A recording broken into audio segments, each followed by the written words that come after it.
Bonjour à tous, c'est Loser Killer qui vous parle donc pour une nouvelle vidéo, la quatrième dans notre série de mocks d'Abyss en Abyss. Et donc aujourd'hui un mock un peu particulier car effectivement c'est une création 100% originale, donc elle n'est inspirée d'aucune autre création faite par une autre personne, comme par exemple c'était le cas avec Saoznia ou Jas qui avait été créé par d'autres personnes et moi j'avais juste repris leur base et j'avais fait les modifications que je voulais, j'ai racheté des pièces, j'ai changé le schéma de couleur, etc. J'en passe et des meilleurs. Donc là non, c'est entièrement original. Ensuite, autre point, c'est que donc cette création ne fait pas vraiment partie d'un gang, mais plus d'une sorte de culte. On reviendra sur la storyline un peu après, en fin de vidéo, je pense. Et ensuite aussi, si on reste un peu sur la storyline, c'est un individu qui, cette fois-ci, n'est pas vraiment unique, mais plutôt qui représente toute une série d'individus, voilà, donc en fait qui ont tous plus ou moins la même forme, la même apparence. Et donc cette apparence, justement, on va y venir, car c'est un peu le point vraiment central du mock, c'est-à-dire que avant de passer à la création, je savais que je voulais faire une sorte de créature un peu effrayante, si vous voulez, qui pourrait vous faire vraiment flipper si vous la rencontriez dans la nuit ou dans des zones un peu obscures, voilà. Et donc je voulais faire une sorte de personnage vraiment très grand, assez maigre, comme ça, qui n'aurait que la peau sur les os, et surtout qui serait un peu comme percé de toutes parts par des tuyaux ou des pieux, enfin bref, vraiment une sorte de créature toute décharnée, avançant un peu bizarrement et plantée de tous les côtés, voilà. Et donc, ces éléments de design, déjà, vous pouvez, je pense, les retrouver au niveau du corps que je vous montre là, donc laissez-moi là juste faire le focus bien comme il faut, avec déjà un bassin vaquille certes, mais comme vous pouvez le voir, pour le côté fin, une poutre Lego technique. Vous noterez ensuite un connecteur titan, donc une pièce assez simple, qui me permettra de caser directement la tête et le cou du personnage. Et après, vous pouvez aussi donc voir les fameuses poutres qui traversent le personnage, donc faites de façon différente, soit par exemple à l'aide d'une simple barre que je vais planter dedans, mais ce qui fait qu'effectivement ce sera vraiment tout droit à l'horizontale, soit alors à l'aide d'autres pièces, comme celle-ci par exemple, ou alors ces deux pièces-là, qui me permettent donc de donner des orientations particulières et des inclinaisons spécifiques à on va dire ça, mes différentes barres, voilà, mes barres de fer, voilà, mettons des barres qui transpercent le personnage. Et vous remarquerez aussi donc la présence d'élastiques que j'ai mis en plus pour donner un côté un peu, pour casser un peu le côté propre des belles poutres d'acier comme ça. Donc ça donne un côté un peu plus, entre guillemets, euh, un peu particulier, mais un peu abîmé, si vous voulez, un peu usé comme ça, avec différents éléments qui ne sont pas aussi propres que les poutres. D'ailleurs, ces élastiques sont d'ailleurs tout craquelés, mais je pense que ça contribue au design pour une fois, ce n'est pas trop dérangeant.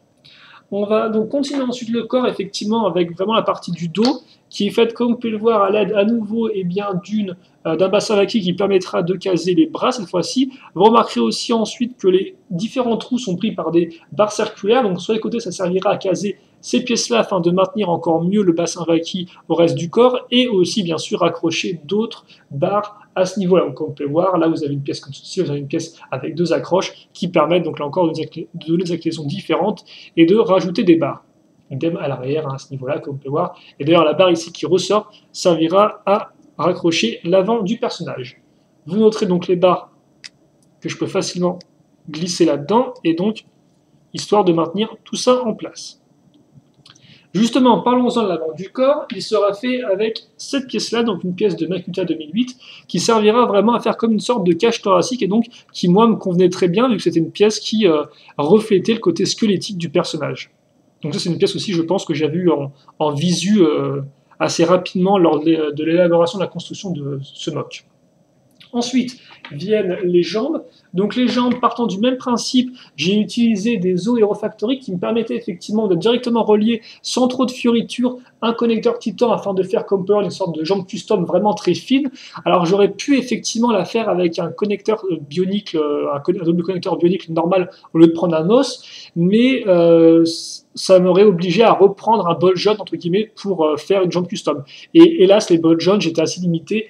Là, j'ai pu les changer avec le temps, mais à l'époque, j'en avais vraiment plus qui fait que je n'avais que, voilà, il fallait faire des économies là-dessus, et donc je n'avais pas de ball joint 2006 nécessaire pour créer une jambe encore plus custom à partir de pièces bioniques. D'où une pièce en factory beaucoup plus simple, mais qui me permet d'avoir néanmoins un design fin et aussi une construction plus simple, utilisant des pièces moins rares. Voilà, j'espère que vous m'avez un peu suivi, c'est pas trop grave, c'est pas trop le cas. Vous noterez donc ici la présence d'un connecteur titan nouveau pour mettre une barre qui ressort, voilà, et le pied très simple, hein, un connecteur et deux petits yeux de broc. Les deux jambes sont différentes l'une de l'autre, comme vous pouvez remarquer. Les barres sont différentes.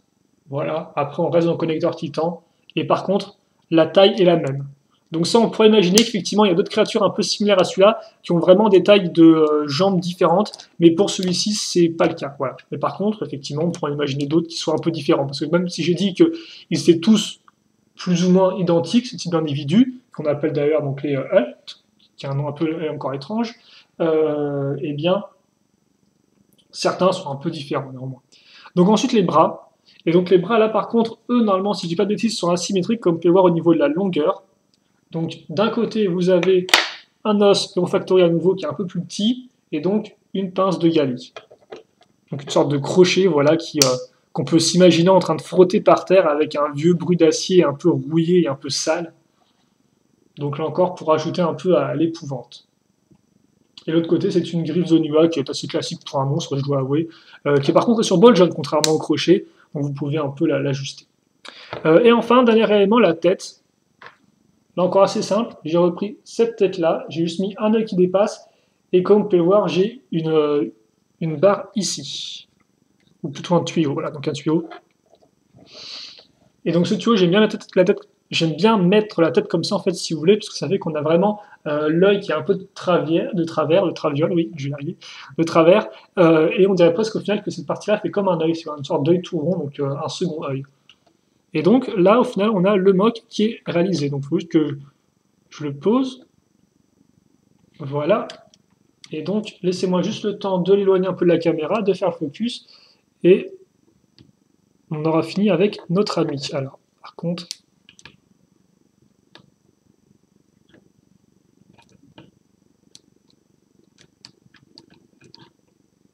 Voilà, laissez-moi juste, parce que je sais pas pourquoi il veut pas tenir la tête, franchement.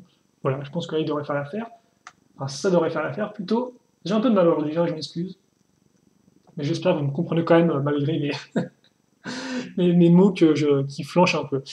Donc voilà, effectivement, notre Hulk terminé. Et donc, comme on peut voir, je pense que l'effet, effectivement, des tuyaux qui lui transpercent tout le dos est assez bien réussi, hein, un vrai petit hérisson. Voilà, par contre, je ne comprends pas pourquoi il a autant de mal à être stable aujourd'hui. Normalement, il y arrive, mais là, visiblement, il n'a pas envie du tout. Hein. Alors pourtant, non, il n'y a pas vraiment de souci, il faut juste bien l'adapter, mais il faut juste bien régler le mock, mais ça va. Et donc, je t'en parle des articulations, vu que là, je suis un peu en train de tourner en rond, humour. Les articulations, donc effectivement, les jambes sont assez libres, hein, comme vous pouvez le voir. Voilà, alors bien sûr elles vont bloquer contre le connecteur Titan à ce niveau-là, mais mis à part ça, il n'y a pas de gros soucis. Alors après, certes, effectivement, on pourrait penser que les tuyaux vont s'entrechoquer entre eux, ça arrive, je dirais pas le contraire, mais c'est pas non plus un gros problème. En tout cas, moi je sais que j'ai réussi à faire pas mal de pauses avec ce mock-là quand j'ai pris les photos. Les bras aussi n'ont pas vraiment de gros soucis, comme tu peux voir, ils vont au maximum qui est autorisé un peu par la pièce. Hein. Voilà. Donc ce pointe-là est libre. Et la tête peut être levée ou baissée, et comme j'ai dit, tournée. Et moi, j'utilise vraiment le Boljon au niveau de la tête pour vraiment donner des poses un peu particulières, comme ça, par exemple, genre toute droite, mais entièrement penchée, pour donner un aspect un peu plus terrifiant à ma création. Et j'ai vraiment baissé la lumière parce qu'on a vraiment rien là. Hein. Forcément, en manquant entièrement noir, ça n'aide pas, hélas. Et donc, voilà, on va peut-être faire ça comme ça, on va peut-être mettre la griffe un peu comme ça en position de détendue, entre guillemets. Et je pense qu'on a fait au final le tour de ce mock. Peut-être mettre un...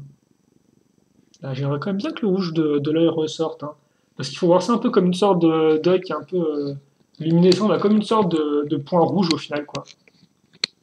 Une sorte de point rouge qui vibre légèrement, entre guillemets, enfin qui s'intensifie légèrement, un peu comme les palpitations d'un cœur, quoi. Et donc, il faut s'imaginer ça, genre, dans un environnement vraiment sombre, en fait, hein, si vous voulez, dans des sortes de grottes un peu archi sombres, donc voilà. Et donc, je pense qu'on a fait le tour. Donc, au final, j'ai pas grand-chose à en dire en termes de critique. Il peut paraître effectivement un peu simple, car c'est le cas. en termes de construction, et mis à part ça, je pense qu'il fonctionne bien, quoi. Alors après, bien sûr, la notion d'une chose qui est terrifiante ou qui fait peur est quand même entièrement subjective. Là, c'est vrai que c'est quand même aussi, bon, c'est pas non plus super original, quoi, une créature squelettique et filiforme qui est un peu, voilà, comme ça. Même en 2012, c'était pas non plus super original, peut-être, mais c'est vrai que moi, c'est cette espèce de mock un peu à la limite de l'anorexie, j'ai toujours apprécié ça. Je trouve même dans certains éléments de mes mocks, j'aime bien vraiment aller au plus fin possible et tout que je peux faire. Et donc là encore, c'est une nouvelle façon de réaliser ça avec cette création-là. Et donc vraiment, franchement, je pense qu'il fonctionne bien. Et voilà. Donc après, à vous de me dire effectivement ce que vous en pensez. Et donc oui, rapidement, effectivement, donc comme je disais, c'est pas vraiment un gang, hein. Ces êtres-là, ils font partie d'une sorte un peu de culte où ils vénèrent visiblement un individu inconnu, mais qui serait visiblement femelle. Et donc, grosso modo, Hult, en langage Matoran ancien dans l'univers Scape, ça veut dire les oubliés, si vous voulez un peu. Donc effectivement, c'est aussi le nom du gang, entre guillemets, qui de base s'appelait les Damned, donc pour les damnés. Je préfère maintenant les appeler plus les oubliés. Donc c'était oui, effectivement un mot en langage Matoran qui voulait dire les perdus, grosso modo. C'est un mot qu'on utilisait à l'époque dans